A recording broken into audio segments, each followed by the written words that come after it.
नमस्कार दोस्तों, मैं हाजिर हूं झारखंड के प्रमुख समाचार पत्रों में छपी झारखंड के 24 जिलों की चुनिंदा बड़ी खबरों के साथ। जानिए आज की तमाम बड़ी खबरें जो आपके लिए जानना बेहद जरूरी है। चाहे बात हो मैया सम्मान योजना की, पीएम और अबुआ आवास की, या फिर राशन कार्ड और पेंशन जैसी योजनाओं की। झारखंड के 16 जिलों में सोमवार से 5 दिन कड़ाके की ठंड पड़ेगी। 23 दिसंबर को 15 जिलों में रांची, रामगढ़, बोकारो, धनबाद, खूंटी, गुमला, लोहरदगा, लातेहार, पलामू, गढ़वा, चतरा, कोडरमा, हजारीबाग, गिरिडीह और देवघर जिले में येलो अलर्ट जारी किया गया है। मौसम विज्ञान केंद्र रांची के अनुसार 27 दिसंबर तक झारखंड में ठंड से राहत नहीं मिलेगी। इस दौरान कड़ाके की सर्दी पड़ने वाली है। पिछले 24 घंटे में सर्दी से गिरिडीह और कोडरमा में 2 लोगों की मौत हो गई। शनिवार को लोहरदगा का न्यूनतम पारा 3 डिग्री पर पहुंच गया। झारखंड में उत्तर पश्चिम से आने वाली बर्फीली हवाओं ने राज्य में कनकनी बढ़ा दी है। पूरा राज्य शीतलहर की चपेट में है। पारा जमाव बिंदु की ओर लुढ़क रहा है। लोहरदगा, हजारीबाग, गुमला, डाल्टनगंज, रांची और खूंटी का तापमान 10 डिग्री से नीचे चला गया। पलामू जिले के मेदिनीनगर में ज्वेलरी कारोबारी रंजीत सोनी से कुख्यात गैंगस्टर प्रिंस खान ने 1 करोड़ रुपए की रंगदारी मांगी है। रंजीत सोनी की ज्वेलरी दुकान मेदिनीनगर टाउन थाना क्षेत्र के रेड़मा इलाके में है। गैंगस्टर प्रिंस खान ने सोशल मीडिया के जरिए कारोबारी को वॉइस मैसेज भेजकर 1 करोड़ रुपए की प्रोटेक्शन मनी देने की धमकी दी। मैसेज में खुद को दुबई से बोलने का दावा करते हुए गैंगस्टर ने कहा है कि अगर रंगदारी नहीं दी तो अंजाम बुरा होगा। इसके बाद पीड़ित कारोबारी ने मेदिनीनगर टाउन थाने में एफआईआर दर्ज करा दी। थाना प्रभारी ज्योतिलाल रजवार के मुताबिक मामले की जांच शुरू कर दी गई। कारोबारी की सुरक्षा बढ़ा दी गई और इलाके में पुलिस पेट्रोलिंग को तेज कर दिया गया है। पलामू पुलिस अब गैंगस्टर प्रिंस खान से जुड़े लोकल नेटवर्क और लिंक को खंगालने में जुट गई है। बताया जाता है कि पलामू जिले में गैंगस्टर द्वारा इस तरह रंगदारी मांगने का यह पहला मामला है। राज्य के सभी जिला के सदर अस्पतालों के लिए 4-4 मोक्ष वाहन की खरीद की जाएगी। स्वास्थ्य विभाग ने इसके लिए करीब 15 करोड़ रुपए के प्रस्ताव को मंजूरी के लिए आगे बढ़ा दिया है। स्वास्थ्य मंत्री डॉक्टर इरफान अंसारी ने जानकारी देते हुए बताया, 1 महीने के भीतर राज्य के सभी जिलों में मोक्ष वाहन उपलब्ध करा दिए जाएंगे। इससे जरूरतमंद परिवारों को बड़े स्तर पर राहत मिलने की उम्मीद है। चाईबासा में सामने आए हालिया मामले को लेकर स्वास्थ्य मंत्री ने बड़ा बयान दिया है। डॉक्टर इरफान अंसारी ने कहा कि चाईबासा की घटना को साजिश के तहत तोड़-मरोड़ कर पेश किया गया ताकि स्वास्थ्य विभाग को बदनाम किया जा सके। उन्होंने स्पष्ट किया कि जांच रिपोर्ट में सच्चाई सामने आ चुकी है। मोक्ष वाहन पहुंचने ही वाला था, लेकिन परिजन एम्बुलेंस का इंतजार किए बिना खुद बच्चे को लेकर चले गए। आईआईटी धनबाद के मैकेनिकल डिपार्टमेंट में आंखों की सर्जरी के लिए एक खास रोबोट तैयार किया गया है। इस प्रोजेक्ट का नाम surgical assistant parallel robot for ocular surgery है। यह रोबोट आंख के अंदरूनी हिस्से में सटीक सर्जरी और बिल्कुल सही मात्रा में दवा देने में मदद करेगा। इस रोबोट का प्रोटोटाइप तैयार हो चुका है। इसे पेटेंट भी मिल चुका है और इसका सफल परीक्षण बकरे की आंख पर किया जा चुका है। अब अगला चरण इंसानों पर परीक्षण का है, जिसकी प्रक्रिया चल रही है। डॉक्टर आशीष सिद्धार्थ को इस इनोवेशन के लिए Gandhian young technological innovation award से भी सम्मानित किया गया है। डॉक्टर आशीष का कहना है कि अब तक आंखों की सर्जरी के लिए कोई अलग और खास रोबोट नहीं था, सामान्य रोबोट से ही काम लिया जाता था। यह रोबोट खास तौर पर आंखों की सर्जरी की जरूरतों को ध्यान में रखकर डिजाइन किया गया है। करीब 2 फीट लंबा और 2 फीट चौड़ा यह रोबोट भविष्य में आंखों के इलाज को और ज्यादा सुरक्षित और सटीक बना सकता है। झारखंड हाईकोर्ट ने रिम्स के लिए 60 साल पहले अधिग्रहित जमीन पर कब्जा के मामले में एक बड़ा आदेश दिया है। चीफ जस्टिस तरलोक सिंह चौहान और जस्टिस सुजीत नारायण प्रसाद की पीठ ने साफ कहा, रिम्स प्रबंधन, जिला प्रशासन, रांची नगर निगम, झारेरा, बिल्डर, जमीन मालिक और फ्लैट पर लोन देने वाले बैंक अधिकारी सब इस कब्जे के लिए जिम्मेदार हैं। हाईकोर्ट ने पुलिस को एफआईआर दर्ज करने और एसीबी को पूरे मामले की जांच का आदेश दिया है। कोर्ट ने कहा कि जिन लोगों के घर तोड़े गए वे मुआवजा के हकदार हैं, लेकिन अधिकारियों की गलती का बोझ राज्य के खजाने पर नहीं पड़ेगा। सरकार को निर्देश दिया गया है कि दोषी अधिकारियों से पैसे की वसूली करके उसी राशि को पीड़ितों को मुआवजा दिया जाए। कोर्ट ने माना कि अंचल अधिकारियों ने राजस्व रिकॉर्ड में छेड़छाड़ की और लगान रसीद जारी कर दिया। नगर निगम ने बिल्डिंग प्लान पास कर दिया और रेरा ने मल्टी स्टोरिंग बिल्डिंग को मंजूरी दे दी और बैंकों ने बिना जांच के लोन दे दिया। हाईकोर्ट ने रिम्स प्रबंधन को भी बराबर का दोषी माना, क्योंकि 2018 से लंबित केस में अतिक्रमण की जानकारी नहीं दी गई। मामले की अगली सुनवाई 6 जनवरी को निर्धारित की गई है। झारखंड के पशुपालन विभाग में एक चौंकाने वाला मामला सामने आया है। विभाग के 1 दर्जन से ज्यादा पशु चिकित्सक पिछले 10 साल से भी अधिक समय से अपने सीनियर अधिकारियों से ज्यादा वेतन ले रहे थे। अब इस गड़बड़ी पर महालेखाकार कार्यालय ने कार्रवाई शुरू कर दी है। ऐसे सभी पशु चिकित्सकों से अधिक ली गई राशि की वसूली का आदेश दिया गया है। बताया जाता है कि यह सभी पशु चिकित्सक 1995 बैच के हैं। जबकि 1994 बैच के सीनियर अधिकारियों को इनसे कम वेतन मिल रहा था। मामला तब खुला जब 1994 बैच के एक अधिकारी को इन वेतन विसंगति की जानकारी मिली और उन्होंने विभाग से शिकायत कर दी। जांच में पता चला 7वें वेतनमान 2016 के दौरान 1995 बैच के पशु चिकित्सकों को एक अतिरिक्त इंक्रीमेंट गलती से दे दिया गया था। इसी वजह से उनका वेतन सीनियर अधिकारियों से ज्यादा हो गया। अब हर एक पशु चिकित्सक से 4 से 5 लाख रुपए तक की वसूली की जाएगी। महालेखाकार ने सभी संबंधित अधिकारियों को नोटिस भेज दिया है। झारखंड की राजधानी रांची की हवा लगातार जहरीली होती जा रही है। ठंड और घने कुहासे की वजह से प्रदूषण का स्तर तेजी से बढ़ गया। रविवार को रांची का एयर क्वालिटी इंडेक्स 172 रिकॉर्ड किया गया, जो स्वास्थ्य के लिहाज से अनहेल्दी श्रेणी में आता है। एयर क्वालिटी एंड हेल्थ के आंकड़ों के अनुसार रांची की हवा में एक दिन सांस लेना करीब 3.5 सिगरेट पीने जितना नुकसानदेह हो गया है। यह स्थिति बच्चों, बुजुर्गों और सांस की बीमारी से जूझ रहे लोगों के लिए बेहद खतरनाक है। शहर के कई इलाकों में AQI खतरनाक स्तर पर पहुंच गया। ढुमसा टोली में 174, गांधीनगर कॉलोनी, कोकर और नया टोली में 171 रिकॉर्ड किया गया। PM 2.5 का स्तर 86 माइक्रोग्राम प्रति क्यूबिक मीटर और PM 10 का स्तर 147 माइक्रोग्राम प्रति क्यूबिक मीटर दर्ज किया गया। विशेषज्ञों ने बिना जरूरत घर से बाहर न निकलने, मास्क का इस्तेमाल करने और बच्चे बुजुर्गों का विशेष ध्यान रखने की चेतावनी जारी की है। नए साल से पहले राज्य के संविदा कर्मियों और पेंशन भोगियों के लिए एक बड़ी खुशखबरी सामने आई है। भारतीय स्टेट बैंक सामाजिक सुरक्षा के तहत एक नई बीमा योजना लेकर आ रहा है। इस योजना के तहत अनुबंध और संविदा पर काम करने वाले कर्मचारियों को सैलरी स्लैब के अनुसार 1 करोड़ 10 लाख रुपए तक का दुर्घटना बीमा दिया जाएगा। इसमें 1 करोड़ रुपए का मुख्य व्यक्तिगत दुर्घटना बीमा और डेबिट कार्ड पर अतिरिक्त 10 लाख रुपए का कवर शामिल है। वहीं पेंशन भोगियों को भी कुल 40 लाख रुपए तक का दुर्घटना बीमा दिया जाएगा, जिसमें 30 लाख का व्यक्तिगत और 10 लाख का डेबिट कार्ड बीमा शामिल है। इतना ही नहीं, SBI रिश्ते अकाउंट यानी गोल्ड और उससे ऊपर में परिवार के 4 सदस्यों को 5-5 लाख रुपए का बीमा और दुर्घटना में अभिभावक की मृत्यु पर बच्चों की ग्रेजुएशन तक पढ़ाई के लिए 8 से 10 लाख और परिवार की 2 बेटियों के विवाह के लिए 5-5 लाख रुपए की सहायता का भी प्रावधान है। बैंक बहुत जल्द इस योजना को लेकर औपचारिक घोषणा करेगा और MOU की प्रक्रिया पूरी करेगा। पलामू जिले में नगर निकाय चुनाव को लेकर एक बड़ी अपडेट सामने आई है। मेदिनीनगर नगर निगम, विश्रामपुर नगर परिषद, हुसैनाबाद, छतरपुर और हरिहरगंज नगर पंचायत, इन 5 नगर निकायों के सभी वार्डों के लिए आरक्षित और अनारक्षित सीटों की अधिसूचना जारी कर दी गई। यह अधिसूचना जिला निर्वाचन पदाधिकारी सह उपायुक्त समीरा S ने जारी की है। 5 नगर निकाय को मिलाकर कुल 103 सीटों पर चुनाव होंगे, जिनमें से 47 सीटें महिलाओं के लिए आरक्षित की गई है। मेदिनीनगर नगर निगम में 35 वार्डों में पार्षद का चुनाव होगा, जिसमें 17 वार्ड महिलाओं के लिए, 18 वार्ड अन्य के लिए, यानी नगर निगम के सभी वार्डों में महिला प्रत्याशी चुनाव लड़ सकती हैं। विश्रामपुर नगर परिषद में 20 में से 9 वार्ड महिलाओं के लिए सुरक्षित है। हुसैनाबाद, छतरपुर और हरिहरगंज नगर पंचायत तीनों में 16-16 वार्ड हैं और हर निकाय में 7-7 सीटें महिलाओं के लिए आरक्षित की गई है। बाकी सीटों पर भी महिला उम्मीदवार चुनाव मैदान में उतर सकती हैं। नगर निकाय चुनाव की तैयारी अब अंतिम चरण में पहुंच गई। रेलवे मंत्रालय ने 26 दिसंबर से लंबी दूरी के ट्रेनों के किराए में बढ़ोतरी का फैसला किया है। यह बढ़ा हुआ किराया स्लीपर, वातानुकूलित, नॉन AC मेल और एक्सप्रेस ट्रेनों में लागू होगा।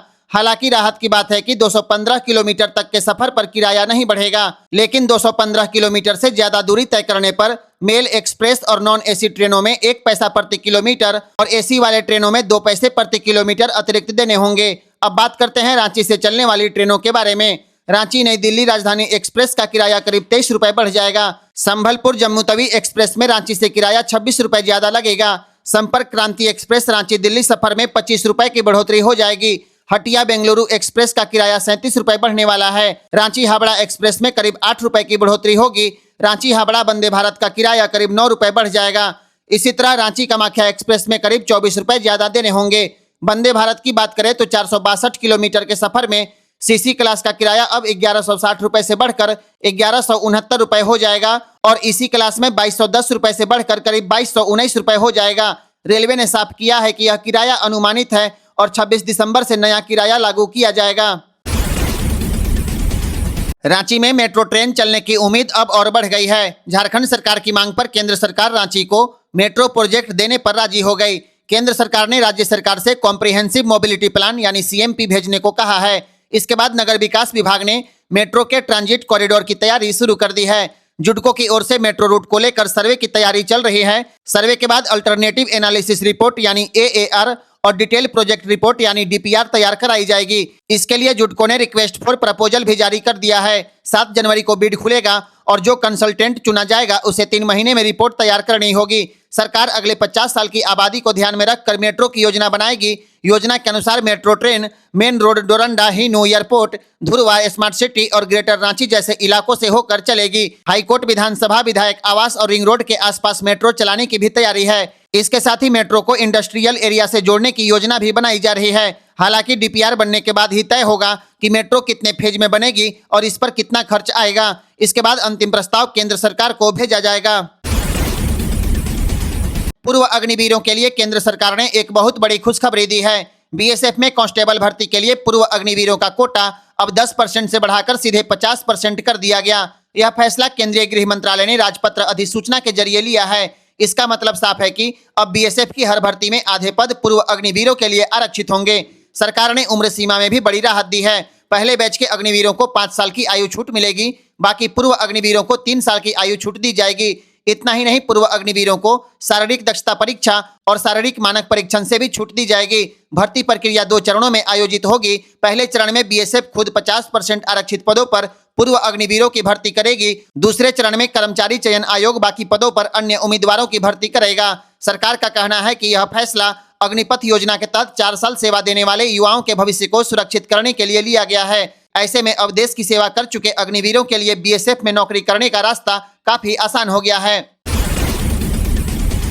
महिलाओं के लिए एक बेहद जरूरी और गंभीर खबर सामने आई है। देर से शादी करना और देर से मां बनना महिलाओं में स्तन कैंसर का खतरा बढ़ा सकता है। यह खुलासा भारतीय चिकित्सा अनुसंधान परिषद की एक बड़ी रिसर्च में किया गया है। रिसर्च के अनुसार जिन महिलाओं की पहली गर्भावस्था 30 साल के बाद होती है, जो महिलाएं अधिक उम्र में शादी करती हैं और जो मोटापे का शिकार हैं, उनमें स्तन कैंसर का खतरा ज्यादा पाया गया है। आईसीएमआर की टीम ने 31 अलग अलग अध्ययनों की समीक्षा की, जिसमें करीब 28,000 महिलाओं को शामिल किया गया।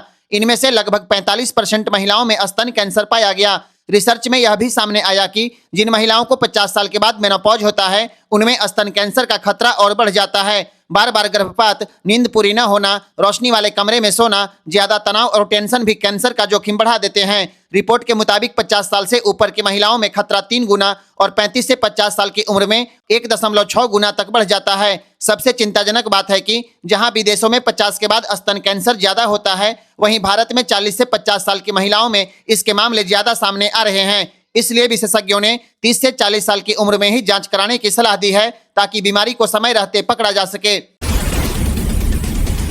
लातेहार जिले से भ्रष्टाचार पर बड़ी कार्रवाई की खबर सामने आई है। मनिका प्रखंड में जेट्रोफा की खेती के नाम पर गबन करने के मामले में सेवानिवृत्त डीडीसी और तत्कालीन मनिका के बीडीओ अनिल कुमार को दोषी ठहराया गया है। एसीजेएम कुमार जीव की अदालत ने अनिल कुमार को 3 साल की सश्रम कैद और 2.5 लाख रुपए जुर्माने की सजा सुनाई है। सरकार की ओर से इस मामले में सहायक लोक अभियोजक आर्यन चौरसिया ने न्यायालय में पक्ष रखा। बताया गया कि इस मामले की प्राथमिकी लातेहार के तत्कालीन डीडीसी सेपरेशियन प्रकाश बाखला द्वारा मनिका थाने में दर्ज कराई गई थी। गौरतलब है कि इसी जेट्रोफा घोटाले में 27 सितंबर 2024 को तत्कालीन बीडीओ साधना जयपुरियार और सामाजिक कार्यकर्ता राकेश तिवारी को भी दोषी करार देते हुए सजा सुनाई जा चुकी है। झारखंड के शराब घोटाला और आय से अधिक संपत्ति मामले में हर दिन नए खुलासे हो रहे हैं। एसीबी की जांच में सामने आया है कि निलंबित आईएएस विनय चौबे के साले की पत्नी प्रियंका त्रिवेदी ने 43 लाख रुपए में एक फ्लैट खरीदा और वही फ्लैट 75 लाख रुपए में विनय सिंह की पत्नी स्किंदा सिंह को बेच दिया। यह फ्लैट रांची के न्यू नगर टोली स्थित मुकुंद अपार्टमेंट में है, जिसे वर्ष 2017 में खरीदा गया था और 2023 में बेचा गया। जांच में यह भी खुलासा हुआ है कि प्रियंका त्रिवेदी के नाम पर लालगुटुआ में जमीन भी खरीदी गई, लेकिन इन संपत्तियों में लगे पैसे का स्रोत अब तक स्पष्ट नहीं हो पाया है। इधर शराब घोटाले की जांच में एसीबी की टीम ने रायपुर जेल में बंद शराब कारोबारी अनवर ढेबर से 2 दिनों तक पूछताछ की है। पूछताछ में नकली होलोग्राम, अवैध शराब के कारोबार और कमीशन खोरी को लेकर कई अहम जानकारियां मिली है। एसीबी का कहना है कि दस्तावेजों के सत्यापन के बाद जांच का दायरा और भी बढ़ सकता है। अगर आप इंस्टाग्राम चलाते हैं तो यह खबर आपके लिए बहुत जरूरी है। अब तक लोग पोस्ट और रील्स में 20 से 30 हैशटैग लगा देते थे ताकि पोस्ट ज्यादा लोगों तक पहुंच जाए, लेकिन अब इंस्टाग्राम ने नियम बदल दिया। 19 दिसंबर से पोस्ट या रील में सिर्फ 5 हैशटैग ही लगाए जा सकते हैं। इंस्टाग्राम का कहना है कि ज्यादा हैशटैग लगाने से सिस्टम कंफ्यूज हो जाता है और पोस्ट सही लोगों तक नहीं पहुंच पाती है। अब फायदा उन पोस्ट को मिलेगा जिनमें कम लेकिन सही हैशटैग होंगे और जिनका कंटेंट अच्छा होगा।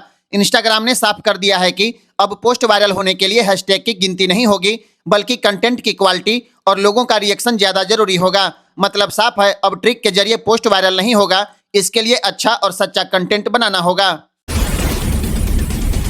झारखंड में बिजली उपभोक्ताओं के लिए चिंता बढ़ाने वाली खबर सामने आई है। झारखंड बिजली वितरण निगम लिमिटेड ने साल 2026 से 2031 तक का टैरिफ और बिजनेस प्लान को सार्वजनिक कर दिया है। निगम ने बिजली की दरों में 60% तक बढ़ोतरी का प्रस्ताव रखा है। इसके लिए पब्लिक नोटिस जारी करके आम लोगों से 9 जनवरी तक आपत्ति और सुझाव मांगे गए हैं। झारखंड बिजली वितरण निगम लिमिटेड के मुताबिक 2025-26 में बिजली की खरीद पर 8,726 करोड़ रुपए से ज्यादा खर्च का अनुमान है। इसके अलावा संचालन और रखरखाव पर 972 करोड़ रुपए, जबकि ब्याज और रिटर्न का बोझ 825 करोड़ रुपए से अधिक बताया गया है। निगम का कहना है कि लगातार बढ़ती लागत के कारण रेवेन्यू गैप बना हुआ है, जिसका असर टैरिफ पर पड़ सकता है। अब सबकी नजर झारखंड राज्य विद्युत नियामक आयोग के फैसले पर है, जो जन सुनवाई के बाद तय करेगा कि बिजली कितनी महंगी होगी या उपभोक्ताओं को राहत दी जाएगी। क्रिसमस से पहले झारखंड के सरकारी कर्मचारियों के लिए एक बड़ी राहत की खबर है। राज्य सरकार ने दिसंबर महीने का वेतन अग्रिम देने का फैसला लिया है। जारी किए गए निर्देश के मुताबिक 23 दिसंबर से राज्य कर्मियों को वेतन का भुगतान शुरू हो जाएगा। इस फैसले का लाभ राज्य सरकार, राज्यपाल सचिवालय, झारखंड उच्च न्यायालय और विधानसभा सचिवालय के सभी पदाधिकारियों और कर्मचारियों को मिलेगा। क्रिसमस पर्व को ध्यान में रखते हुए वित्त विभाग ने इस संबंध में आधिकारिक आदेश भी जारी कर दिया है। सरकार के इस फैसले से कर्मचारी वर्ग में खुशी का माहौल है और त्योहार की तैयारियां अब और आसान हो जाएगी। झारखंड सरकार के 3 अहम विभागों में भारी भुगतान का संकट हो गया है। मीडिया रिपोर्ट के मुताबिक ग्रामीण कार्य विभाग, पेयजल एवं स्वच्छता विभाग और ग्रामीण विकास विभाग में करीब 11,700 करोड़ रुपए के पुराने कार्यों का भुगतान बकाया है। इस बड़े वित्तीय बोझ का खुलासा अजय कुमार सिंह, विकास आयुक्त की समीक्षा बैठक में किया गया, जहां पर विभागीय सचिवों ने बताया कि पहले कराए गए काम के भुगतान अब सरकार के लिए बड़ी चुनौती बन गया है।